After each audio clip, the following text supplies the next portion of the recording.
Imagine this. It's 11 o'clock on a Saturday night. You're 17 years old, lying in your childhood bed in complete darkness. Your parents are asleep downstairs, and there's a boy climbing the stairs to your bedroom, a boy you've spoken to maybe twice in your entire life. He's going to lie down beside you in your bed, under your grandmother's quilt. And you're going to stay there together until dawn. This isn't a secret. This isn't rebellion. Your parents know he's coming. They left the door unlocked for him. Because in my Amish community, this was courtship. They called it bundling, and it was how I was supposed to find a husband. My name is Hannah. I grew up Old Order Amish in Lancaster County, Pennsylvania. I left a few years ago, and today I want to share something that happened to me starting at age 17. Something my community would never want me to talk about. What I'm about to tell you is a tradition that outsiders romanticize, that the community protects with silence, and that shaped everything I understood about my body, my boundaries, and what I was supposed to accept from men in the dark. Here's what most people don't understand about bundling. It's not some quaint relic that disappeared generations ago.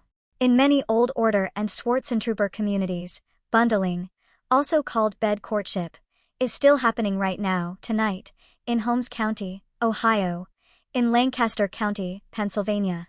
Teenage Amish girls are lying in beds with boys they barely know, navigating a tradition that's supposed to build character, but that operates with no rules, no supervision, and absolutely no language for what can go wrong. The system works like this. After you turn 16, you're allowed to attend Sunday singings, youth gatherings where unmarried Amish young people socialize and scope out potential marriage partners. If a boy is interested in you, he doesn't ask you directly. He approaches your brother and asks permission to visit you for bundling. Your brother comes to you and says, "Amos wants to come Saturday night." You can say yes or no, but saying no too many times gets you a reputation. Picky, proud, difficult. And in a community where marriage is your only acceptable future, and the pool of potential husbands is maybe 40 boys in your church district, you learn to say yes more often than you want to. If you agree, the boy arrives late 10, 11 o'clock. He comes to the house quietly, climbs the stairs to your bedroom, and gets into bed with you. You're supposed to stay fully clothed. Some communities require separate blankets. A few ultra-conservative groups still use a bundling board, a literal wooden plank down the center of the bed. But here's the thing nobody tells you. Those rules exist in theory. In practice, you're two teenagers alone in a dark room for 6, 7, 8 hours with no one checking. What actually happens depends entirely on the boy. And you have no way of knowing what kind of boy he is until he's already in your bed. My first bundling was with a boy named Amos. He was 19. Built like he could pull a plow himself, with a face that turned crimson every time someone spoke to him. That Saturday night, I lay in my bed listening to the stairs creak under his weight. My heart was hammering. The door opened. Amos crossed the room like he was walking through a minefield. The bed frame groaned as he sat on the edge. Then he lay down on top of the quilt, not under it, on top. Fully clothed, arms locked straight at his sides like a corpse. We lay there in silence. Finally, I whispered, "How was the harvest?" "Good," Amos said. Then nothing.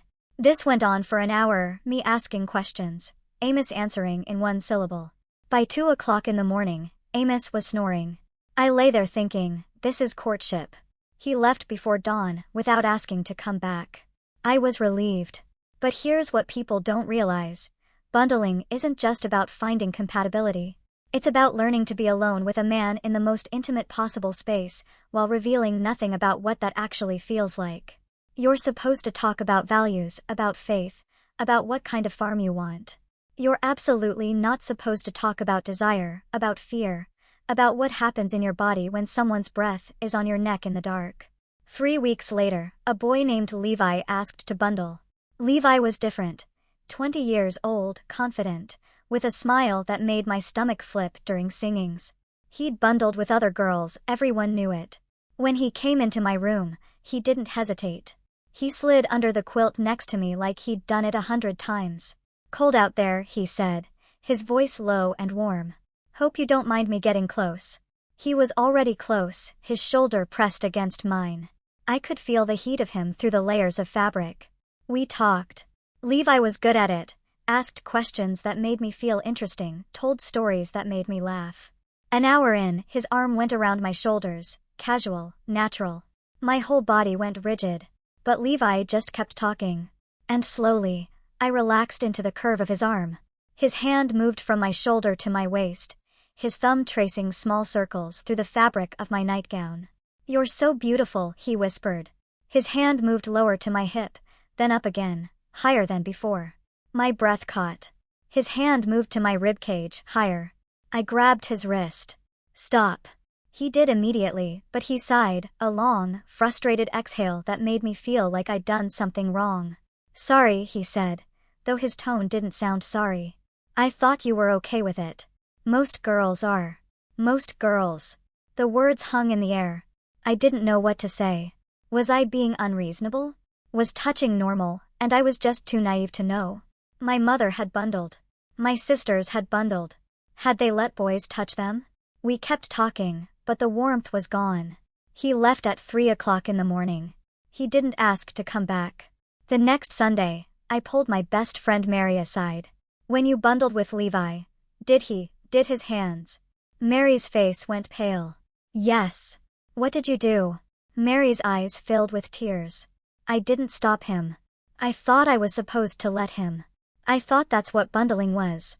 Two 17-year-old girls trying to figure out what had happened to us, with no language to name it, no framework to call it wrong, and no one we could ask, because the silence around bundling was absolute. Now, this is where it gets important, because I don't want you to think bundling is inherently evil. The tradition exists for real reasons in a culture with no dating, no phones, no privacy. Bundling creates space for young people to actually know each other before marriage. At its best, it builds deep emotional intimacy. At its worst, it puts teenage girls in vulnerable positions with no protection and no recourse. My third bundling was with a boy named Eli. He was 21, a furniture maker, quiet but kind. When he arrived, he stood just inside the door. "I want you to know something before I come any closer," he said quietly. "My hands are going to stay where you can see them, on top of the blanket. The whole night.